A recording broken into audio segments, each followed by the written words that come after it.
Feast হচ্ছে বিশাল ব্যাপার। সব নিয়ে এসছি, লবণ নিয়ে আসেনি। কি আর বলবো, ভাত হয়ে গেছে, যখন তরকারি বসানো হয়েছে দেখা হচ্ছে যে লবণ নেই, আবার লবণটা আনতে যেতে হচ্ছে হেঁটে হেঁটে। আর এই যে প্লেসটা আছে, আমরা এখানে অন্য পাশাপাশি মানে কেউ ফিস্ট করতে আসেনি, ফাঁকা প্লেস। তো আমাদেরকে যেতে হচ্ছে এখন মেন রাস্তা দিয়ে, আবার দোকানে যেতে হবে লবণ নিতে। রোডটা গেছে, এই সাইডটা হচ্ছে মন্দারমণি আর এই সাইডটা সোজা গেছে কাঁথি। এবার অনেকেই চিনতে পারবে রোডটা যদি এসে থাকো। আর এখানেই পাশে একটা দোকান আছে, দোকানটার জন্য বেঁচে গেলাম, না হলে কি যে হতো। আমরা ভেবেছিলাম ভুসিমাল দোকানটা সামনে আছে, কিন্তু সামনে না, আমাদেরকে গ্রামে ঢুকতে হচ্ছে। এই যে গ্রামের রাস্তা দিয়ে হাঁটছি, আর এইদিকে কিন্তু সবজি চাষ হয়েছে সাইডে, বেগুন, টমেটো, তারপরে কফি। আর হেঁটে হেঁটে যাচ্ছি, বললো তো এই সাইডে দোকান আছে। ফাইনালি 1-1.5 কিলোমিটার মতো হবে, 1 কিলোমিটারের বেশি হবে হেঁটে হেঁটে আসার পরে এই যে ভুসিমাল দোকানটা পেয়েছি। এখানে কিছু জিনিস নিতে আমরা চলে এসেছি এখন এই যে লবণ নিয়ে।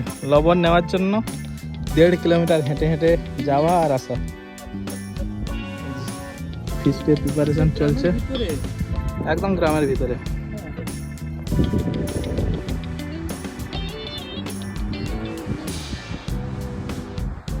সৈকতে তো ফিস্ট যেহেতু হচ্ছে, রান্না চলছে, আর আমি আর লক্ষণদা চলে এসেছি একটু সমুদ্রের যে পাড়টা আছে ওই পাড়ের সাইডগুলোতে হাঁটছি। তো এখানে কিন্তু এই সাইডে কিন্তু পুরো লাল কাঁকড়া কিছুক্ষণ আগে দেখা যাচ্ছিল, আমরা চলে এসেছি বলে সবাই মানে ঢুকে গেছে গর্তে, যে দেখা যাচ্ছে না।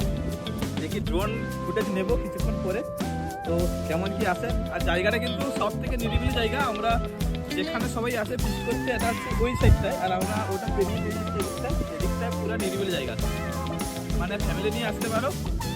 আর কি ওয়েদারটা খুব ভালো করেছে। সকালবেলা কিন্তু প্রায় 10:30টার সময় কিন্তু সূর্যটা দেখতে পেয়েছি, 10:30টার সময় সূর্যটা দেখতে পেয়েছি।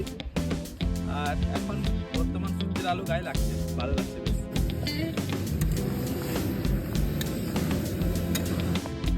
এখন টাইম বাজে 1টা, রান্না আমাদের কমপ্লিট, এই পরিবেশন চলছে। লবণ না, রান্না কমপ্লিট। বেশি জন না, 5 জনের মেম্বার, ছোট পরিবার আমাদের। আর রান্নাও তাড়াতাড়ি হয়ে গেছে, মানে কম টাইমের মধ্যে রান্না যাকে বলে। এখন টাইম বাজে 2টো, খাওয়া দাওয়া কমপ্লিট। সমুদ্র সৈকতে 5 অবতার চলে এসেছি এখানে।